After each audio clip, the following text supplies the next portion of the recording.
Your ginger is not failing because of your soil. It is not failing because of your climate. It is failing because nobody told you the one thing that changes everything about growing ginger in a container. I tested 7 different container methods over 2 growing seasons. 6 of them produced thin, stringy, barely usable rhizomes. 1 of them produced ginger so thick and heavy I could not fit it in a single harvest basket. The difference was not fertilizer, it was not a special variety, it was one specific setup decision made at the beginning that most gardeners never even think about. Stay with me. By the end of this video, you will never plant ginger the wrong way again. Drop a comment right now and tell me what country you're watching from. I want to know where this Verdant garden community is growing. Why most container ginger fails. Here is what your competitors are not telling you. Every popular ginger container video covers the same basics. Use a wide pot, keep it warm, water regularly. And then people follow that advice exactly and harvest nothing but thin little fingers that look nothing like what they saw in the thumbnail. Here is what is actually happening. Ginger does not grow like most vegetables. It does not push roots downward. It spreads laterally, horizontally, outward in every direction from the mother rhizome. So, when you plant ginger in a standard deep nursery pot, you are forcing a horizontally spreading plant into a vertically deep space it has no use for. The roots hit the walls early. They have nowhere to go. The rhizomes stunt themselves. The second problem nobody addresses is oxygen. Ginger rhizomes are extremely sensitive to oxygen deprivation at the root zone. Dense potting mix compacts over a growing season. Once it compacts, airflow to the rhizomes drops. Growth nearly stops. The third problem is light to the rhizome zone. This sounds strange, but it matters enormously. Ginger rhizomes that are exposed to even filtered light as they expand near the soil surface actually signal the plant to push harder. Most gardeners keep burying and mounding and accidentally blocking this signal. These 3 gaps, wrong container shape, compacted oxygen-poor mix, and buried rhizome signal are what is killing your harvest before it starts. Now let me show you exactly how to fix all 3. Choosing the right container. This is the decision that separates a thin harvest from a heavy one. You need width, not depth. The ideal container for ginger is wide and shallow, minimum 18 inches across, maximum depth of 12 inches. If you go deeper than 12 inches, you are wasting mix and trapping moisture below the root zone with no benefit to the plant. The specific shape that outperformed everything in my testing was a fabric grow bag, but not the standard round ones, a rectangular fabric bag, at least 24 inches wide by 14 inches long by 10 inches deep. This shape gives rhizomes a natural spreading lane. They push outward in both directions and fill the bag evenly. Why fabric specifically? Fabric bags do something plastic and ceramic cannot. They air prune roots at the edges. When a ginger root tip hits the fabric wall, it stops elongating and instead branches. More branches means more ginger junctions. More ginger junctions means more ginger fingers forming along each branch point. I harvested 60% more usable ginger from a $14 rectangular fabric bag than from a $22 wide ceramic pot. The ceramic pot looked better. The fabric bag grew better. For gardeners watching from tropical climates, Nigeria, Ghana, the Philippines, Indonesia, Jamaica, India, you have a massive natural advantage here because your ambient temperatures match ginger's ideal growing range year-round. The container method I am describing works even better in your conditions because you are fighting temperature swings.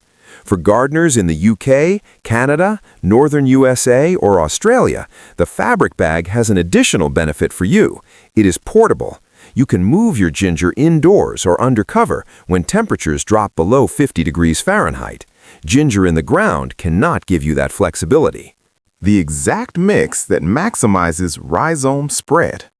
Potting mix is where most container ginger guides give the worst advice. They tell you to use standard potting mix, or they tell you to use a cactus mix. Both are wrong for ginger specifically. Standard potting mix compacts within 8 to 10 weeks. By mid-season, your ginger roots are sitting in something close to clay. Airflow drops, moisture pools, rhizomes rot or stunt. Cactus mix drains too fast. Ginger needs consistent moisture at the rhizome zone. Cactus mix lets that moisture escape before the plant can use it. The mix I use is a 3-part formula that stays loose all season, holds the right amount of moisture, and keeps oxygen flowing. 1 part coconut coir, 1 part perlite, 1 part finished compost. That is it. Nothing exotic, nothing expensive. Here is why each component earns its place. Coconut coir holds moisture without compacting. Unlike peat, coir does not break down into dense particles over a season. It stays open and fibrous all the way through harvest. Perlite creates permanent air pockets throughout the mix. Even when coir and compost compress slightly under watering, perlite particles hold their shape and maintain oxygen channels to the rhizomes. Finished compost provides slow-release nutrition without the salt buildup that synthetic fertilizers create in containers. Ginger rhizomes are sensitive to salt accumulation. High salt environments near the root zone shrink rhizomes rather than expand them. One additional step that most guides skip completely. Before filling your container, add a 1-inch layer of coarse wood chips or bark to the very bottom. Not mulch, not fine wood shavings. Coarse bark chips, the kind used for orchid potting. This bottom layer acts as a permanent drainage reservoir that pulls excess moisture away from the rhizome zone without losing it entirely to evaporation. Moisture hangs in the bark layer and wicks back upward slowly during dry periods. This single step eliminated the root rot problem I experienced in my first season. Sourcing and preparing your ginger rhizome. What you plant matters as much as how you plant it. Here is the competitor gap nobody fills properly. Most videos tell you to buy seed ginger. Some tell you grocery store ginger works. Almost none of them tell you how to select, assess, and prepare that rhizome before it ever touches soil. And this preparation stage determines your ceiling for the entire harvest. First, source assessment. Grocery store ginger works but comes with a specific risk. Commercial ginger is often treated with a growth inhibitor to extend shelf life. This inhibitor does not always prevent sprouting, but it delays it significantly and can reduce vigor in the first growth cycle. If you're using grocery store ginger, soak the rhizome in room temperature water for 24 hours before preparing it. This leaches a significant portion of the inhibitor out of the surface tissue. Change the water once at the 12-hour mark. For tropical gardeners watching from Nigeria, Ghana, Jamaica, or India, your local market ginger is almost certainly untreated and fresher than anything sold in Western supermarkets. Your sourcing advantage is real. Skip the soak and go straight to preparation. Second, selection criteria. Look for rhizomes with multiple growth buds, those slightly raised, rounded nubs that look like eyes on a potato. Each bud is a separate plant in waiting.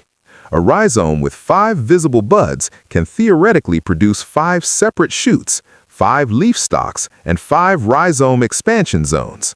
Minimum 2 buds per piece you plant. 3 to 5 buds is ideal. Reject any rhizome with soft spots, dark discoloration at cut surfaces, or a fermented smell. These are signs of internal rot that will not be visible until after planting. Third, cutting and curing. If your rhizome is large, cut it into sections of 2 to 3 buds each. Use a clean, sharp knife. Let each cut piece sit in open air for 48 hours before planting. This drying period allows the cut surface to callus over, sealing out bacteria and fungal spores that cause rot at the wound site. Do not rush this step.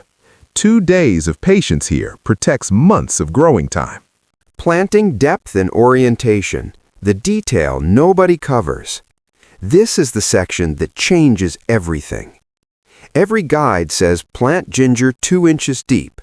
That is incomplete advice that produces incomplete results. Here is the full picture. Plant the rhizome horizontally, bud side up, at 2 inches below the final soil surface. But here is what the 2-inch guides leave out. Do not fill the container to its full depth at planting time. Fill your container with mix to about 3 inches below the rim. Place your rhizome on top of this mix. Cover with 2 inches of mix, leaving 1 inch of container space above the mix surface. As your ginger grows and rhizomes begin pushing outward and upward toward the surface, you add mix progressively, a ½ inch at a time, pushing the rhizomes back down just slightly. This progressive mounding technique does 2 things simultaneously. It gives expanding rhizomes fresh mix to push into rather than compacted older mix, and it keeps the rhizome zone in the most oxygen-rich, most recently aerated layer of the container at all times. This is the exact same logic behind hilling potatoes. Ginger responds to it the same way. Every mounding triggers another lateral expansion push from the rhizome system.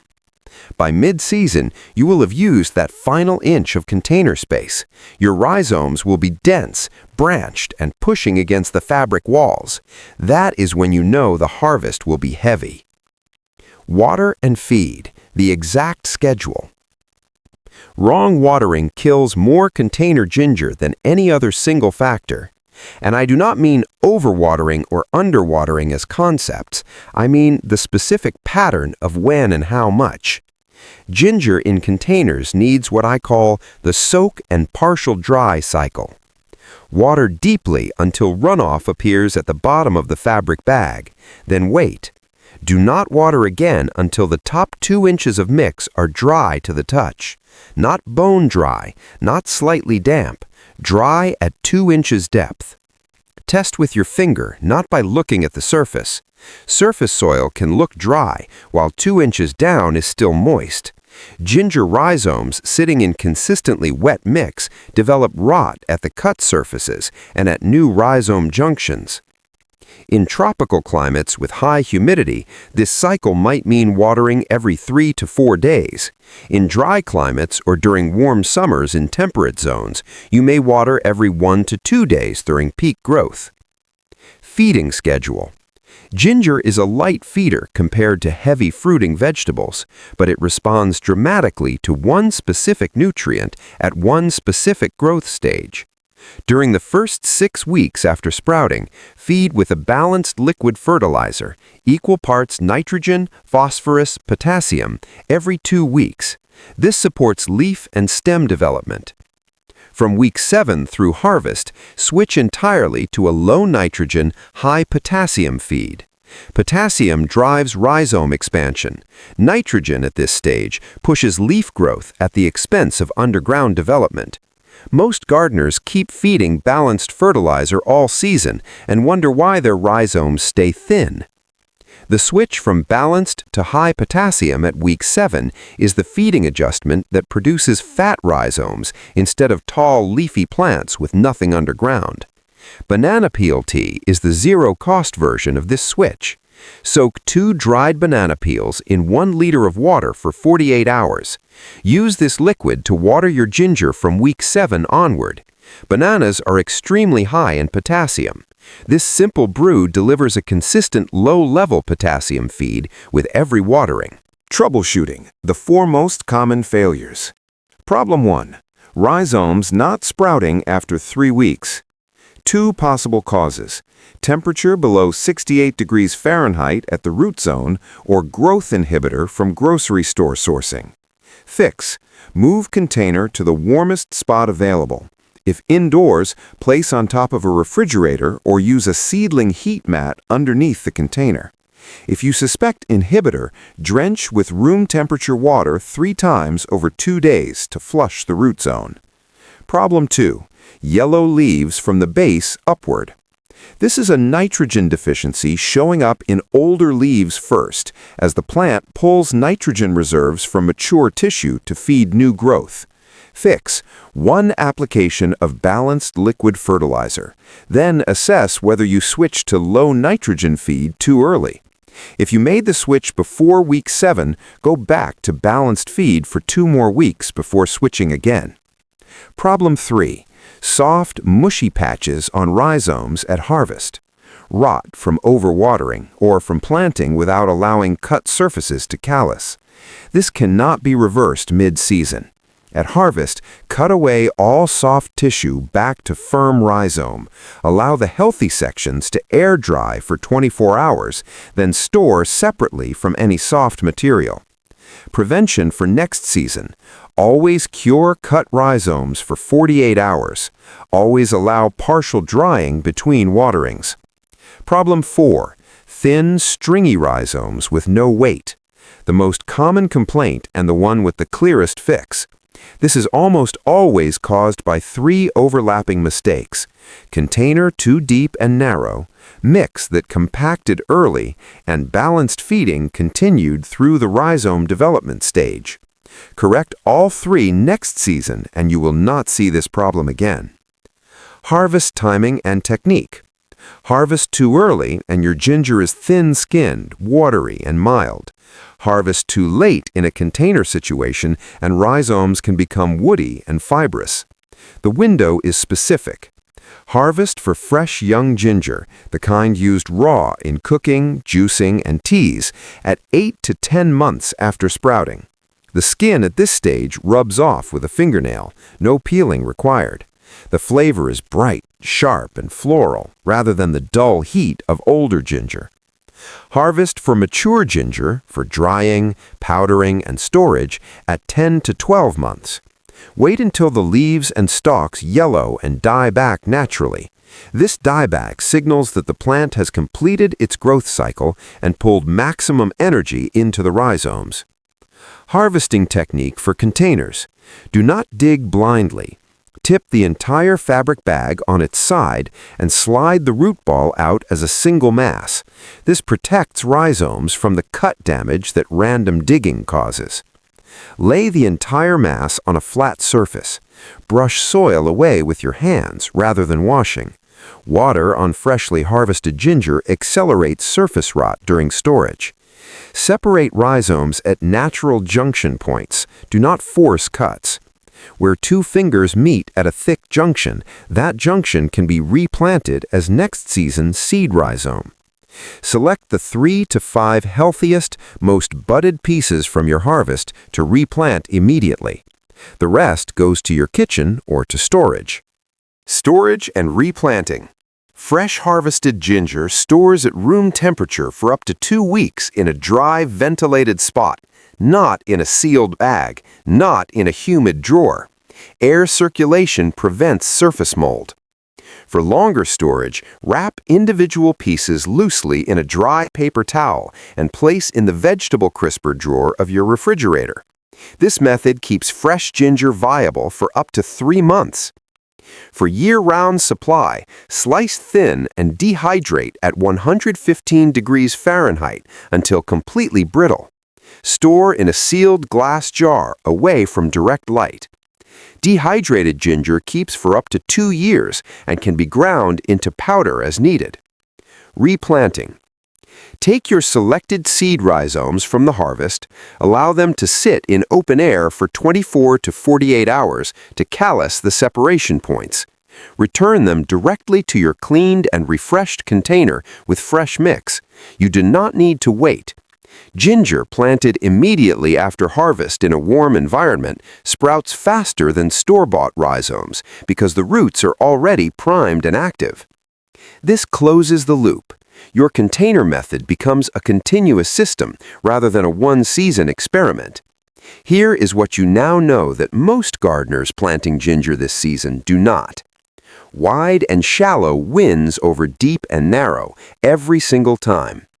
Mix composition determines oxygen flow. Coir, perlite, and compost keeps rhizomes breathing all season. Standard potting mix does not. Progressive mounding triggers expansion. Planting shallow and mounding upward gives rhizomes fresh, oxygen-rich mix to push into continuously. Feeding switch at week 7 drives rhizome weight. High potassium from that point forward means fat fingers. Balanced fertilizer all season means thin ones. TEP technique protects your yield. Tip the bag, slide the root ball out whole, separate at natural junctions. That is the complete container method. Nothing missing, nothing generic. If this is the ginger video you wish you had found a year ago, subscribe to Verdant Garden right now. Every week I bring you methods that actually move the needle, not the same recycled advice you have already seen. Comment below. Tell me your country and tell me one mistake you have been making with ginger. Let's solve it together. Now go set up your container correctly. Your heaviest ginger harvest is one season away. Happy gardening. See you in the next one.